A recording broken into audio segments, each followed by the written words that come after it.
Thank you. As well, I wish to acknowledge the traditional owners of the land, the Gadigal people of the Eora Nation, and pay respect to their elders, both past and present. So it's my pleasant task today to introduce you to the 2013 winner of the prize, Tim Johnson. Tim.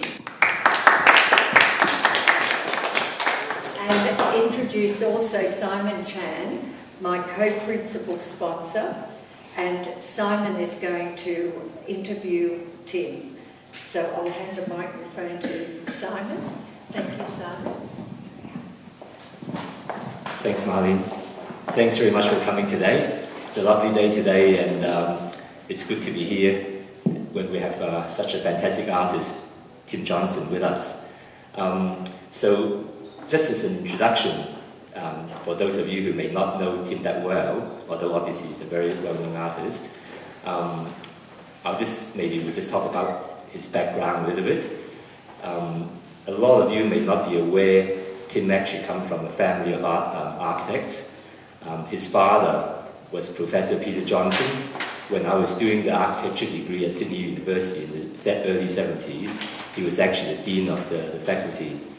And his older brother, Chris Johnson, was also an architect. He's also an architect.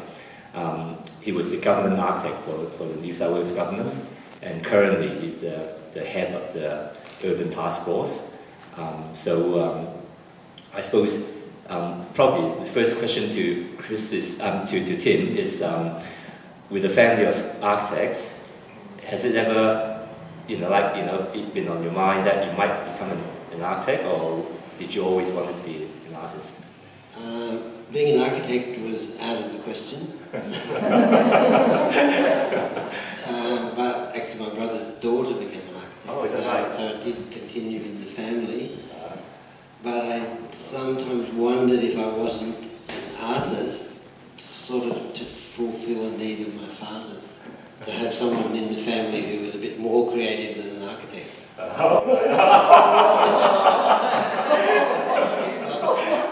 not actually having a go at him because he was a very creative person.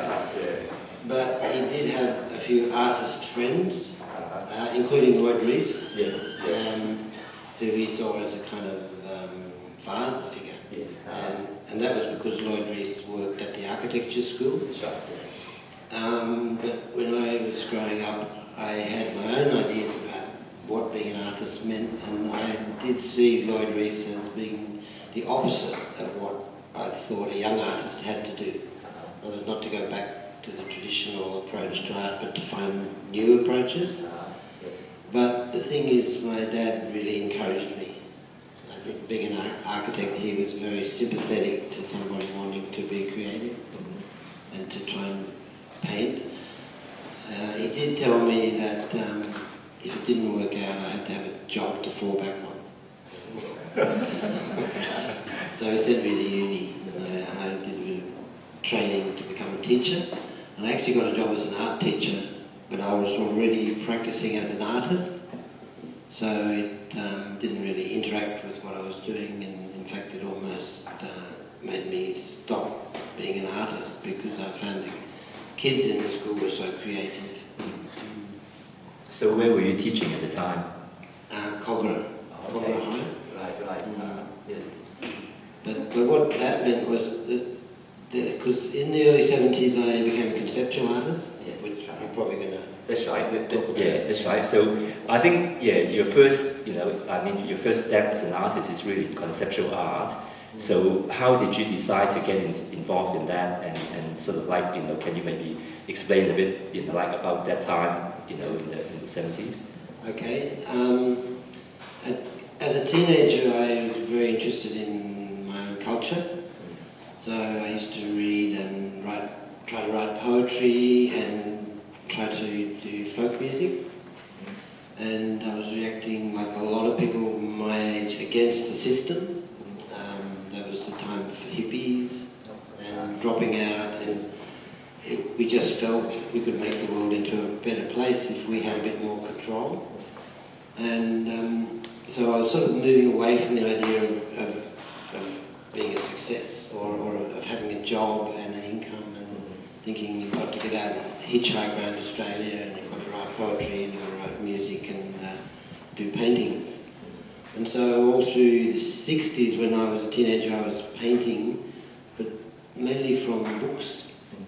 And I was looking at things like pop art, minimalism, abstract expressionism, and at the same time there were things like happenings and events and performances. So there was a movement where art was becoming much richer and had a lot more potential. And even though I was like just still at school and still young, I felt I could be part of that. And then I think after that you spent some time at Papunya and was involved with the Papunya Tula artist. And also your wife at the time, Vivian, as well. So maybe you might like to tell us how you sort of decided to do that, because you spent a bit of time there and you sort of virtually become really good friends with a lot of the Aboriginal artists, including Clifford Possum and so on. So maybe you can tell us a little bit about that period of your life. Okay, a little bit of background first. When in the early 70s when I started doing conceptual work, that meant basically that you weren't a painter, you were reacting against painting. And we did feel that with abstraction, painting had come to a finish. Like, people were exhibiting blank canvases, monochromes, including me. And even cutting the canvas up, finding ways to make the painting into something new, but it wasn't successful. And at the same time, with artists using text and performance and installation, other medium like light, metal, rubber, plastic, there's a whole huge number of artists from the 60s and 70s who, if you look at their work, you can see they're obviously experimenting with traditional notions of what painting is and coming up with something completely new. So I was part of that as it was happening in Australia, but by about the mid-70s it had kind of faded out and there hadn't been a revolution. Suddenly,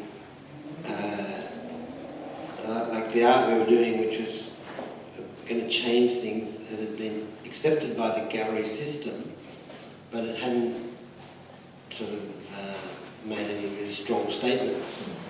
And even though that was the case, some of the artists from that time went on to become very important. Like, for example, Mike Parr, doing performance, started in the early 70s, but is still doing it, and one of the best artists. So I went back to painting, because that was the thing I loved, and the thing I'd been doing since I was a child, with the encouragement from my parents. And that was influenced by conceptual art, so it was like a process, like an experimentation, and that really wasn't working either, because he still felt painting was finished, and at the same time photography performance was getting stronger and stronger.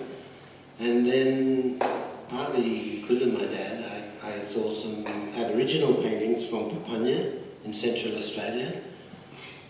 My dad used to collect Aboriginal art, and he brought home a couple of these Aboriginal dot paintings, which they started in 1970, and they're based totally on traditional imagery and on traditional beliefs about Aboriginal culture. I got obsessed with them, started to collect them myself, and started to think I've got to go out there and try and meet some of these artists. And then in about very early 1980, I was a little bit ill, sick sort of, in bed with a bit of a fever or something, and I had a dream where an Aboriginal man met me and took me over a bridge into what was at the time like another land, and it was like crossing over from a dark, sort of worn out world into a bright new incandescent kind of world. And so I thought that must be a sign, maybe they're sending me, giving me a dream. And so I bought a ticket and flew to Alice Springs a few days later, got off the bus from the airport and went to the Papunya Tula which is where they ran the Papunya Company. And that was the first Aboriginal cooperative, where they were trying to market Aboriginal art, and that was what I've been seeing. And there were a few old Aboriginal men sitting around outside, and they kind of call me over, who are you, what do you want, what are you here for? It turned out they were some of the best of the artists. Yep. There was Tim Lura, Johnny Warrangula, Karpa, and they sent for a few more, and they had a little meeting, and then they decided that I was going to help them. And they told me to come back a bit later, and after a while I met Andrew Crocker, who was running the Papunya Company. He was an Englishman who'd been employed by the Australia Council to try and save the company that they'd set up to distribute canvases, collect them, and then market them. I just can't resist this. I want to tell you a tiny bit about Andrew. Okay. Andrew Crocker was the art advisor running the company, and he gave me a job a bit later running the company while he was overseas. And he was a funny guy. He was a little bit racist, which wouldn't be right for someone working with Aboriginal art. And he was very elusive, very hard to find sometimes. And he got blown up by terrorists in Namibia about a year later, just after he left the company. And so we all thought maybe Andrew was a spy.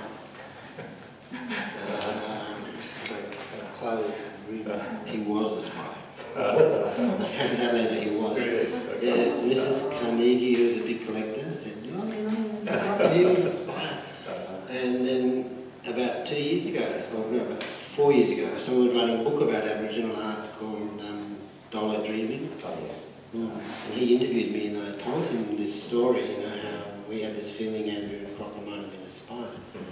And he researched it for his book, and he contacted Andrew's brother, who was in the SAS, which is British intelligence, and he said that it was true, but don't tell anybody.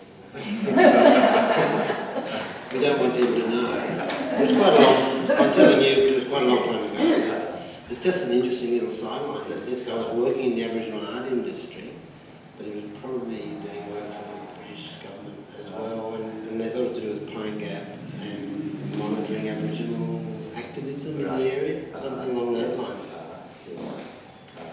So I've digressed enough now. So both you and Vivian took over that role? Yeah. To look after Papunya Tula. And I suppose that's long after Jeffrey Barton is departed. That was 10 years after Jeff Barton, or 8 years. But we had the knowledge to try and change it a little bit. Yes. Like, for example, to get women painting instead of just the men, because it was very male-based. Sort of, not really socially, like the women in Aboriginal culture are very strong, but the men wanted to keep charge of the painting movement that they created. So I believe that you also got permission from them to paint using the dots and things like that, so that you can incorporate that into your painting as well. Yeah, I did. That wasn't something that I tried to do, that I looked for. They suggested it. Oh, right.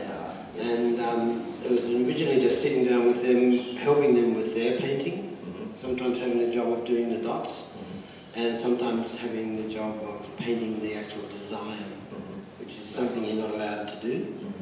They're quite strict about it. They say you're not allowed to paint someone else's design, but if it's done with permission, at the request of the person who's the custodian, then it's actually rude not to take the offer. So they wanted me to know more about their culture. And it was a time when not many people had been there. And I think now it's much more closed and much more difficult to actually get insights. But they wanted me to go to ceremonies and even be initiated and so on. But it was like, to me, that was going too far. I just wanted to get to know them and see if there's anything I could do to help expose their paintings. Because the paintings they were doing, the dot technique, are there any in the show? This show? Upstairs? No, they have been in the past. But they have been in the yes, past. In fact, one woman won it, Margaret Lloyd Fuller. Yes. From Alice Springs, first woman doing the Paddington art. I'll just say a tiny bit about Aboriginal art. It's a very powerful thing because it's like a religion. Aboriginal people believe that in the ancestors there is like spiritual or spirits, and their Dreamtime ancestors are the people who created the world, so it's like a creation mythology. And they do ceremonies for them when they sing to them, and they use designs that tell the stories associated with how these ancestral beings created the landscape.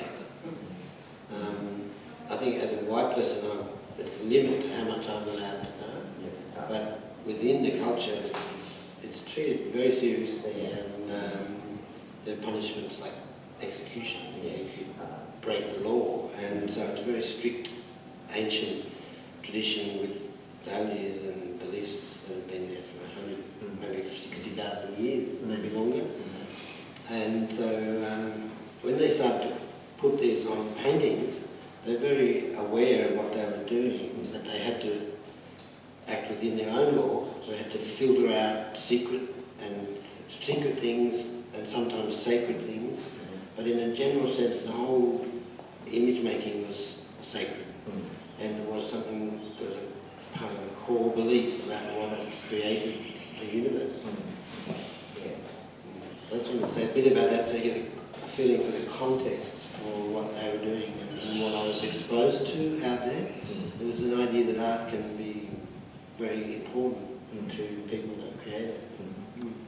And then after that, you then get involved, like get into Asian culture and Buddhism, and and so can you tell us how you sort of get inspired to do that? Okay, I've always loved Buddhism since I was a teenager. Again, and it influenced like the Beat generation, the American writers like Jack Kerouac and Allen Ginsberg, who I think influenced rock music and sort of helped put poetry into popular culture and social comment as well. And they were interested in Buddhism, but for me it was, apart from just being like a way of dealing with reality, there's certain ideas in Buddhism like karma, that you pay for what you do, reincarnation, that we may actually have lived for a lot longer than we realise, ideas about matter, that you're not really just your body, that you're a spiritual being with potential. All of that's something that I was interested in. But I went to one ceremony at Papunya in Central Australia with a cousin of mine from France who was a journalist, and he had a photographer along with him, and I was their guide. And we went to a ceremony, and we were supposed to leave halfway through while they did the secret bit. Then we would come back and dance all night. Sounds good, but wait. And then I left, my cousin left, but the photographer didn't, and he stayed there, and then we heard a gunshot. And then some people came running out and said, someone's died, you better leave, because they think it's your fault. Because you're the white person here, you're the person who's not part of our culture. And it wasn't me, it was the photographer. But I was the one who brought them there. So they kind of put a wanted sign. Apparently they were after us with guns and stuff, and we had to actually leave and come back to Sydney, and almost straight away. And we were all haunted for about a year. Is that right? Yeah, and there's this thing called a Gadaichi man, who's a ritual law-keeper. Okay. We're supposed to be able to fly through the air and find you wherever you are, and so we all lived in fear for a little while. And it made us a lot stronger. Yeah, right. Nothing happened, everything worked out, and the Aboriginal artist said, we love you, we understand what you've done, we think you've done a lot to help us. But this is between us, between you and our ancestors. And we have to do what the ancestors say. And if we don't punish you, we will be punished. Yeah. And so it's like a little story that's got quite a lot more to it, but it's about the power of Aboriginal law. And it maybe has the ability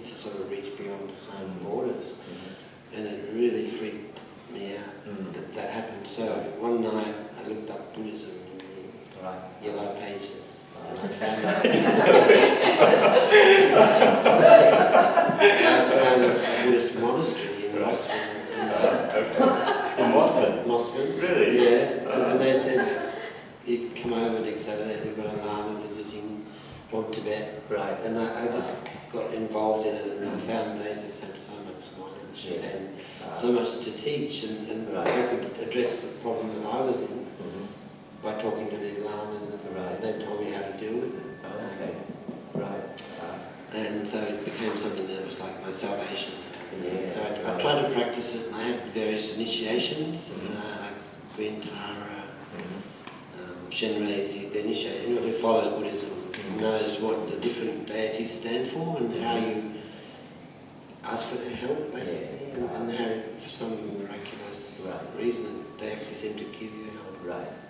So I felt protected after that. Right. So that's when you started incorporating sort of that into your art as well, then. Yeah.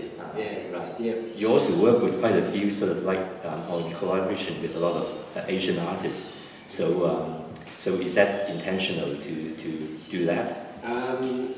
It is, but not strictly, because I collaborate with a number of people besides Asian artists. What happened was I met Karma Funsok, who's a Tibetan artist living in Sydney, or in Australia, who's living in Sydney there, but he lives in Kyoto. And I just sort of, off the top of my head, said we'd like to do some paintings together. Right. And it started a collaboration where he would paint the Buddhas in the middle of the canvas, and then I would do the rest of it.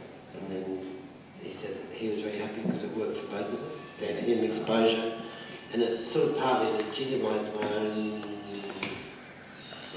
involvement with another culture. Because people were a bit purist in those days. They said you can't paint blocks because you're not Aboriginal, you can't paint Buddhas because you're not Asian. Yes. And they're all stereotypes that have now been broken down quite a lot.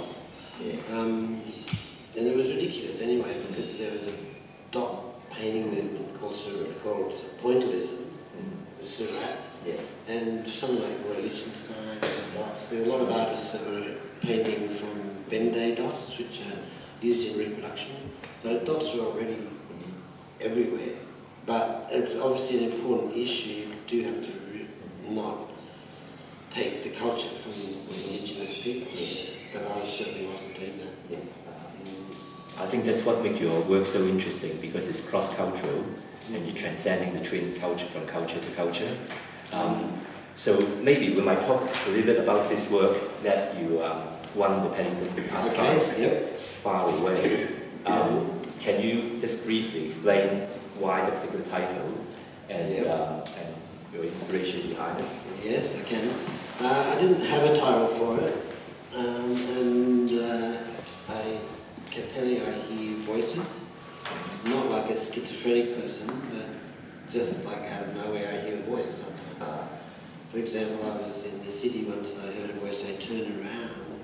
I turned around and looked, and way off in the distance I saw my mum walking towards me. Really? Yeah. So it's a different kind of voice. It's like a conscience, or it's like a religious voice telling me things that help.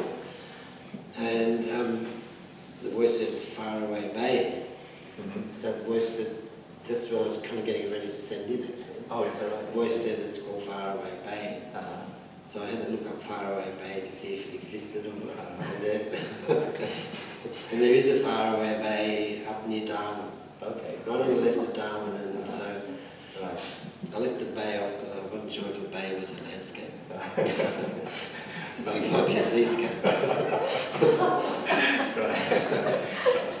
And there were pictures of Far Away Bay, and quite a few of them fitted in with imagery in the picture. So I thought, okay, maybe I have just sort of coincidentally done a painting of Far Away Bay, so I'll call it Far Away. I noticed that you've gone a little bit looser with this current painting compared to your previous work.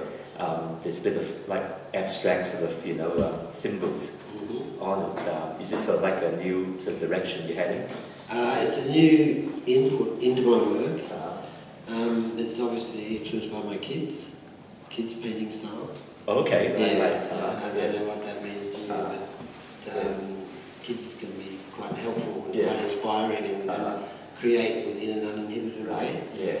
So when I was seeing them painting, I just sort of imitated what they were doing on the floor. Sort of very loose circles and lines and painting off the top of your head. In a general sense, it's got about 3 levels to it in terms of what makes up the painting. The first one was a gold background, paint the whole thing gold as a kind of medium to work on. The idea being that little bits of gold would come through and make the painting reflective. And then the abstract shapes went on to that. And then I kept it, I did that actually about a year before I did those. And then I kept it in the studio for a while and took a photo of it, put it on the computer, selected everything out so I could drop different things in behind the drawing. And so I dropped bits of other paintings, other imagery in to see how it looked. When I got something I was happy with, I took that image up to the studio and then recreated it. So in a sense, it's partly done on a computer. Right. But the recreation then becomes has its own life. And it has its own things come together in their own way while you're doing that. And that second stage meant putting in the imagery, and because it was via a computer, there's a fragmentation, and the first layer is knocking out bits of the imagery that was put in on the computer. There's a couple of artists up there, Paddington, that's in there, Tim Laura and Daisy Lura, from a photograph of mine. I feel I can put people into a landscape because they're part of it. It's just the way the landscape's being used, especially if they're from a culture who believe that they actually return to the earth anyway, or who believe their spirit has come from the land. And they've got a little painting there, little bits of Aboriginal paintings, which again are all landscapes because they're all paintings of sites, dreaming sites where the ancestor is supposed to have created something. That's that part. And then there's some bits of Tibetan imagery in it, like offerings and clouds, which are more, they're in Tibetan imagery, but they're also from Chinese embroidery. It's just that my work has a lot of different influences, and so the embroidered clouds translated into painting, the bits of Tibetan imagery, bits of imagery of Papuan landscape, and artists working on their landscapes, and up the top a kind of a sun. It's also again using bits of Tibetan painting with fire and what's called angry deities, protector deities.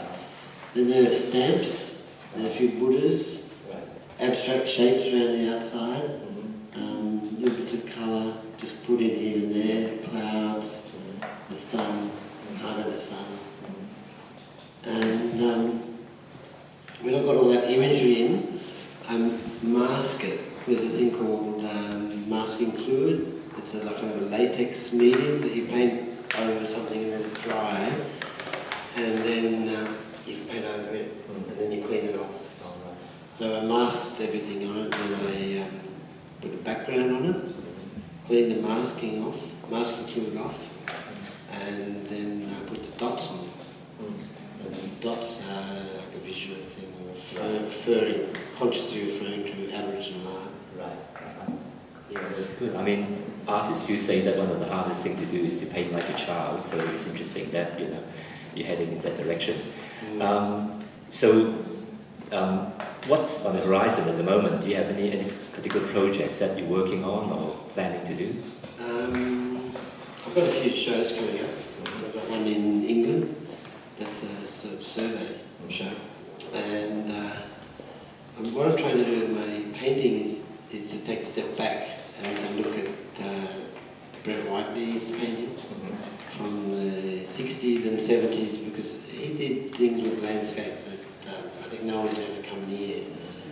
And people like John Olson, Fred Williams, Arthur Boyd, they're all influenced by him, but they still couldn't do what he did. And so I'm trying to figure out what his secret was. What's your question? Do you have the answer? You know what I actually think, after studying it for quite a long time, and I knew him as well, commercial artist originally. He was a student in the school up in the mountains, and then his first job as a commercial artist, like same as Michael Johnson. Yes. I think that training where you have to create something that's pleasing for everybody else, like that is commercially successful. When you apply that to fine art, is actually a bit of a winner. It's a bit of a successful combination, because most artists are kind of not interested in commercial art. Whereas Brett had the training and developed it into an exemplary drawing style that no one anywhere can match, as far as I can make out. But so I think I'm trying to, because of this landscape in my work, because I grew up with landscape painting, and because Brett Whiteley was such an amazing landscape painter, I feel I want to look at what he's done a bit more to find out how he managed to create such extraordinary paintings. It's obviously like a backward step for someone who's been a conceptual artist and a performance artist, and kind of basically been through the dematerialisation of the art object, and then the sort of rebuilding of art making activity in a sort of more traditional way. Actually managed to ride all those waves, to then go back again and have another look at the beginning. It's exciting, actually. Yes. Maybe at this point I will open up the floor to see if anyone has any questions to ask Tim. Yes, Mabel. Brett Whiteley presumably painted while under drugs and enjoyed a sort of ecstatic state while he was creating his work. You did have drugs on stage when you were the hippie group, I suppose, but in your painting, do you get to this state of ecstasy with or without drugs? Just a bit about Brett Whiteley first. I think when he started, he didn't have drugs. When he began, he didn't use drugs, maybe a bit of alcohol. Yeah. When he was in England in the 60s, he was still an extraordinary painter. And I think, to my mind, it's more of a Buddhist thing where he had more past lives and had developed the abilities already, which sounds a bit far out, but how do you explain it otherwise? How can someone be so good at something? And then when he had heroin and so on, I think that probably helped his art, and I've read that he was afraid that if he didn't take the drugs he would lose the inspiration.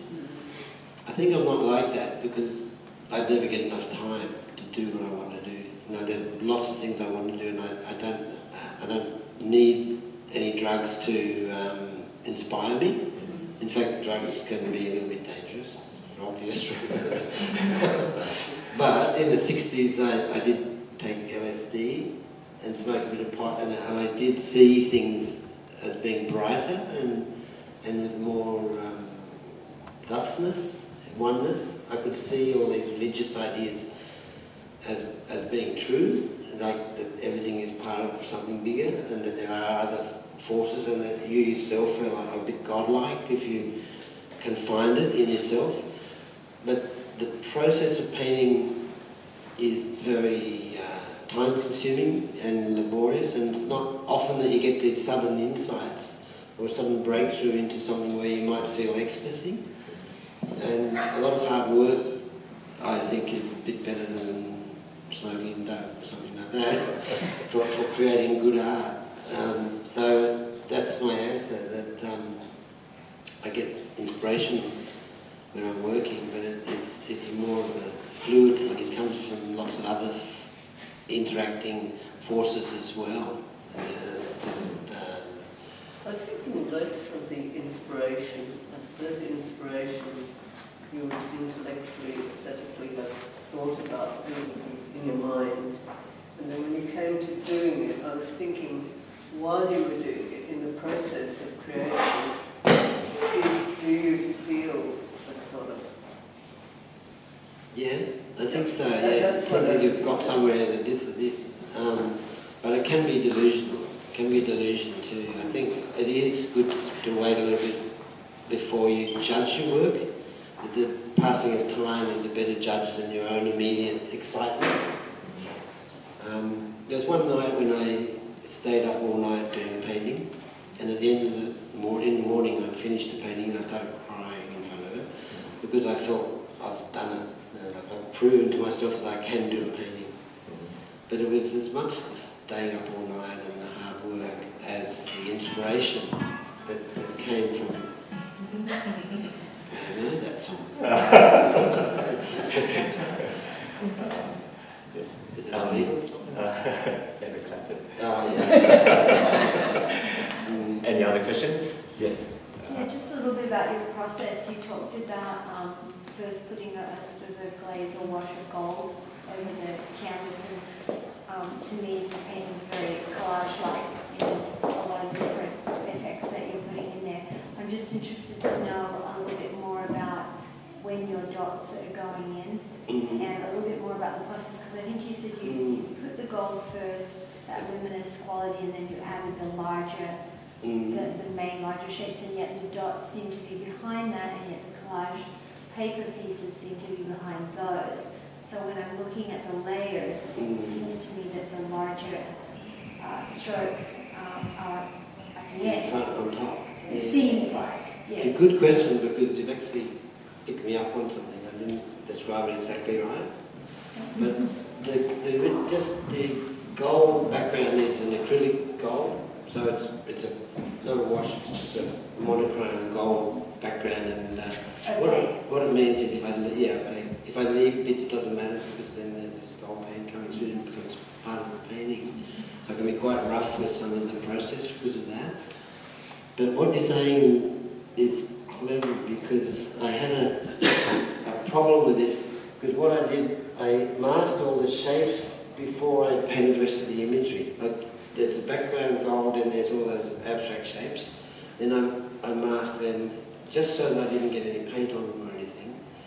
And then put all the imagery in, mask that, then put the background, then put the dots. And what I wanted to do was to keep the masking, so when I put the dots, they'd be cut off by the masking rather than surrounding the shapes.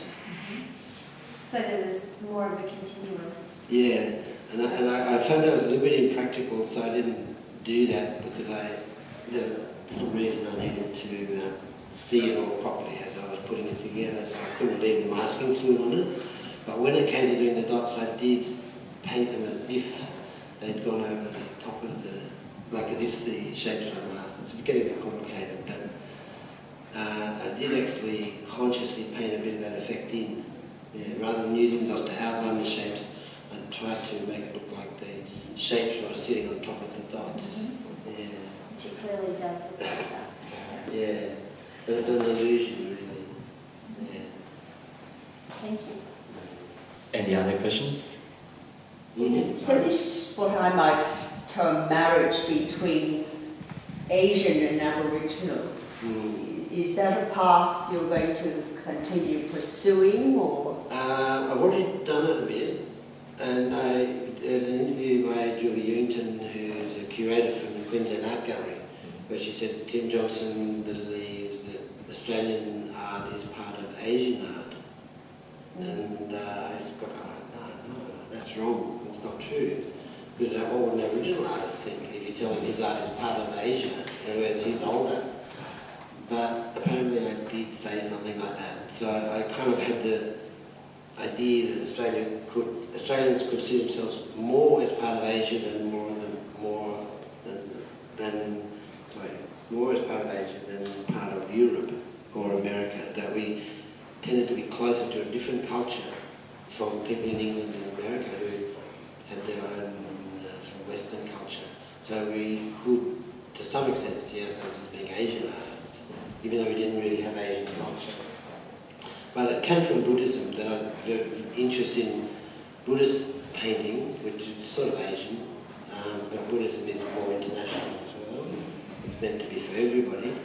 But looking at Buddhist art, I realised how powerful a lot of Asian art is. And I went back to some caves in China, at a place called Dunhuang, from the 12th century to the 16th century, and there are hundreds of them, and they're full of Buddhist temples carved into a hill cliffside, I was strongly influenced by that as well. So there was a Chinese Buddhist influence. And I also thought Aboriginal people probably came from Asia originally, which is probably true when the land masses were joined. They were supposed to have come through from Indonesia. And it was interesting to me that Buddhism had reached as far as Indonesia. Is that right? Yep. But it hadn't got to Australia. And then Australia had become a Western country, but it had the Aboriginal people who did have links to Asia, but had a very distinctive older culture of their own. So I thought I'll try and bring them together a bit. A bit of Aboriginal influence, a bit of Buddhist influence, a bit of Asian influence, and Western influence. And that was a pretty normal thing to do. It turns out lots of artists have seen it the same way. Not necessarily with the Aboriginal component, but definitely with Asian or African, or looking at some older culture for inspiration, like Picasso and Cubism and Braque and so on. And even Van Gogh used to paint Japanese woodblock prints. When I went to the Van Gogh Museum, there were some big paintings that were direct images of woodblock prints, and he had some in his own collection apparently. So Monet as well. Monet, yeah. So I felt, there's nothing to be criticised for. It's like you just sort of, this reality of living today that we're in the society is full of all sorts of different cultural systems. But I got criticised for the idea that I'd be diluting things or paraphrasing them. I had a show in Canberra, the husband, the wife of the gallery owner, and me and him, and he said, "How do you like Tim's work?" And she said, "I think it's a pastiche." I said, "No, it's not me that does a pastiche, it's another artist." Or even Stillers. And then there's another argument about that. So, no, I like him. And he was a friend of mine anyway. He was appropriating everywhere in the 80s. And so I was seen as an appropriator. But for me it was a bit deeper than that. I identified with something and then tried to do it myself. I wasn't just lifting politically suitable imagery. I was actually genuinely interested and it came after trips to Asia. I went to India when I was a student, went to Thailand, went to China a bit later, studied it and realised that there were lessons there that Western artists could learn. I was just going to add, your art is obviously then manifesting as sort of a collaboration of your spiritual growth and the different experiences that you've had through that. Do you see another horizon? Do you see another place that you're going to go that's going to then come in and tie all that together? The thing I got, well, first of all, it is personal in a sense, not personal like private, but I've always wanted to make art about the things I was interested in and I believed in, rather than consciously thinking what's going to be important. I just painted and made art about what means something to me. That's why the trip to Papunya, to Central Australia, was just something I was doing, but it actually opened a doorway. And I was in there looking at art that was later on going to become international. So I do believe in that personal approach, that you've got to be able to know that what you're doing is your own art. And your life journey, I'm thinking, as you're getting through your life. Yeah. Something else you're looking at. Yep. And some students ask me, they say, "What should I do? How should I paint this?" And I say, "Well, if you don't know, how can I tell you? Like, if I tell you what are you going to do next time?" I'd do anyway, but there's no point. It's like sometimes the opposite to what people tell you can be the right way. But in terms of my own interest, I got very interested in UFOs and conspiracies. Different people have different ideas about this, but I thought it was a thing for the future. And it offers like a way of looking at, an off-world way of looking at life and looking at art. And it just became a very, very interesting thing to study. And I'm still interested in that, and I'm still not sure how to paint it. I put lots of UFOs in my paintings, And there are lots of people who know what they are and come up and say, you know what that is? Very dangerous. Very Have you dangerous. seen one? I've seen one or two. Yeah. I've seen one. Have you? Yeah. And I've got there are people who've seen them. They don't have any trouble believing that there's something there in the map. We don't know what it is, but people who haven't seen them tend to just be in denial because they don't want to admit that that's possible. It's a scary possibility. We'll look forward to seeing those. Yes. Any other questions? Okay, I'd like to thank Tim on behalf of everyone for giving us such interesting insight into your artwork, and congratulations again on winning the Paddington Art Prize. Thank you. Thanks.